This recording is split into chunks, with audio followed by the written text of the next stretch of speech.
एकचोटि यसको सिजनमा फुलेपछि 2-3 महिनाको फुल भयो यही पाल्ने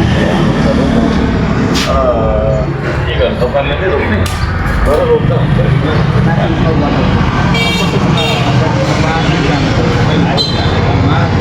अरूलाई चाहिँ फेरि नकाटेर होइन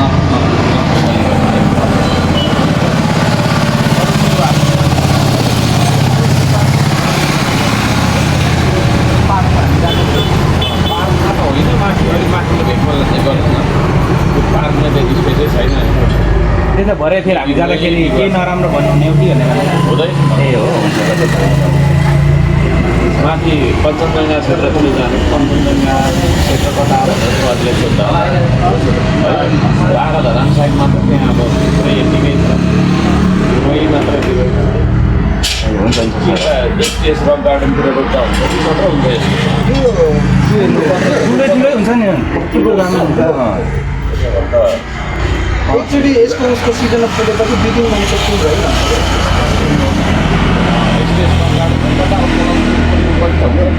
हेर्नु न है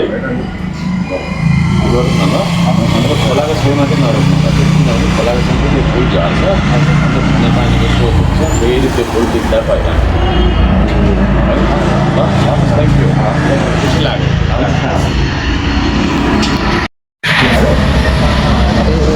मैले अरू पनि बोकेको छु मेरो गाउँतिर पनि स्कुलहरूतिर होइन धेरै राम्रो हुन्छ क्या एक्चुली भएपछि त्यसको लागि भनेपछि जापानदेखि नै ल्याउनु अब उतैदेखि लिएर आएको हामीले यसलाई चाहिँ के अरे उसमा लुम्बिनी विकास कोषभित्र रोप्नु खोजेको थियौँ धेरै बिरुवालाई त्यहाँ रोप्नु खोज्यौँ त्यहाँ चाहिँ विभिन्न क्राइटेरियाहरू बनाइदियो कि अनि अब त्यस्तै मतलब हामीले लिएर गयौँ त्यत्रो टाढा भरे पछि रोप्नुहोस् भन्यो अनि पछि फेरि दिएन अनि विभिन्न क्राइटेरिया यो गर्नुपर्छ त्यो गर्नुपर्छ भन्ने किसिम गरेपछि अब ठिक छ भनेर हामी फिर्ता ल्यायौँ अनि यो चाहिँ अब यहाँ पनि छोडिराख्नु पऱ्यो रोपिराख्नु पऱ्यो अनि भनेर अरू पनि बोकेको छौँ अनि म पहिले पढेको स्कुलतिर कतातिर लगाउँ भनेर त्यो गरेको लुम्बिनीमा चाहिँ लिएर जानुभएको थियो त्यहाँ रोप्नको लागि भनेर लिएर आएको खास तर त्यहाँनिर चाहिँ विभिन्न क्राइटेरिया भएको हुनाले गर्दा त्यहाँ तपाईँहरूले रोप्ने सम्भावना मतलब उहाँहरूको शर्त अनुसार हामीले रोप्न सकिएन त्यो बिरुवा कस्तो थियो त्यहाँ चाहिँ सत्ता चाहिँ कस्तो भन्न मिल्छ नभनौँ त्यो कुराहरू होइन जस चित्त यो त भनेको एउटा मतलब हामीले कुनै प्रोजेक्ट दुनियाँ त गरेको थिएन नि त हामीले त जस्तो निस्वार्थ तरिकाले यस्तो सामाजिकतिर लगाउनु खोजेको उहाँहरूको चाहिँ विभिन्न किसिमको भयो अब त्यो नभनौँ होइन ठिक छ अब हामीले त्यो यी पुरा शर्तहरू तपाईँहरूलाई मान्य भएन तपाईँलाई मान्य भएन यो भनेर बुझौँ सकिएन उहाँहरूको शर्तहरूलाई पुरा गर्नु सकिएन भनौँ न तपाईँहरूको बसाइ घर चाहिँ हामी शङ्खसभा हाम्रो घर चाहिँ शङ्खसभा शङ्खसभा मकालु गाउँपालिका अनि हामी चाहिँ ट्रेकिङसँग आबद्ध छौँ हामी सबैजना अनि त्यो हामीले चाहिँ यो उतादेखि ग्रुपहरू आउँदा मेरो मकालु गाउँपालिका कहाँ वार्ड नम्बर 1 वालु भनेपछि यो चिज फेरि उहाँ माथि लगेर फेरि फर्काउँदै हुनुहुन्छ कि होइन डाइरेक्ट उताबाट फर्काएर लिएर आउँछ काठमाडौँदेखि लिएर आएको यो चाहिँ काठमाडौँ उता रोप्न दिएन नदिएपछि अब लुम्बिनी पुग्नु भयो तपाईँ पुग्नु भयो भन्नुभयो यो बिरुवा चाहिँ लुम्बिनी पुगेर फेरि काठमाडौँ फिर्ता लिएर आएको काठमाडौँ फिर्ता गयो काठमाडौँदेखि फेरि निजी आउँदैछ कसरी धरानमा फेरि त्यहाँ चाहिँ सम्भावना होला कि भन्ने के लागेर तपाईँहरू आयो यहाँ चाहिँ अब वृक्षारोपण गर्दै हुनुहुन्थ्यो नि त अनि यहाँ चाहिँ एकचोटि सरलाई भन्यो भने उहाँले त पक्कै दिनुहुन्छ सरले त भनेर हामीले चाहिँ यहाँ थोरै रोपेर अब अरू बाँकीतिर हाम्रो गाउँतिर रोप्नु खोजेको स्कुलतिर हस्पिटलतिर वडातिर रोप्नु जम्मा कतिवटा बिरुवा ल्याउनु भएको कतिवटा थियो अझ बेसी होला याकुनी गयो इलामको खायो कतिजना ल्याउनु भएको हजुर तपाईँहरू कतिजनाले ल्याउनु भएको यति धेरै बिरुवा ल्याउनु भएको छ अनि यो दाइले लिएर आउनु भएको हो होइन अनि तल चाहिँ जस्तो पहिले पनि हामीले त्यो लुम्बिनी विकास कोषमा पहिले पनि हाम्रो गेस्टहरू आउँदाखेरि लिएर रोपेको थियौँ त्यहाँनिर अनि त्यहाँ रोपेपछि त्यो अनि त्यसपछि त्यो गार्डन हेर्नको लागि यसले स्याहार सम्भार गर्नको लागि भनेर एक दुईजना हामीले स्टाफ पनि खटाएको थियौँ हाम्रो आफ्नो पर्सनल तरिकाले होइन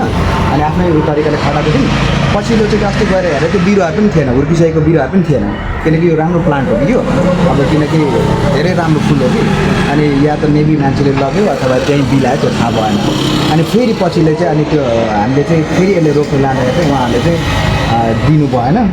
नदिएको चाहिँ ठिकै छ नि त अब खेर जानुभन्दा होइन यहाँ हाम्रो मेरो साथले चाहिँ अब उहाँहरूको त हेरिराखिन्छ नि त उहाँको जुन भिजनहरू भयो दुनियाँ होइन अनि कुनै पार्कतिर रोप्नु पायो भने यो फुल्दाखेरि त धेरै राम्रो हुन्छ